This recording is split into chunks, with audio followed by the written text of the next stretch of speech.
a homemade stock compared to any other stock that you can purchase, it's night and day, right?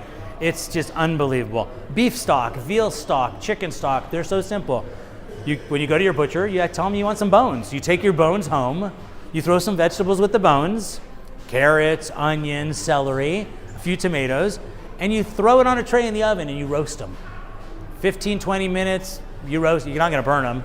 You roast the bones. You take the bones out of the oven and you throw them in a big pot with all of your vegetables that got nice and toasty. You add a little bit of white wine, and then you add water, and you cook it for hours and hours and hours.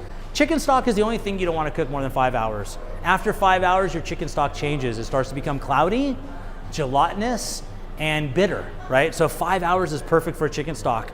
Beef stocks, lamb stocks, veal stocks, 12 to 25 hours. So we put them on at nighttime, real slow and low again. You don't want it to evaporate all the water. You want it to slowly simmer and infuse all the flavor. And you know, I heard a long time ago when I was a little kid and I started cooking that stocks are the essence of life.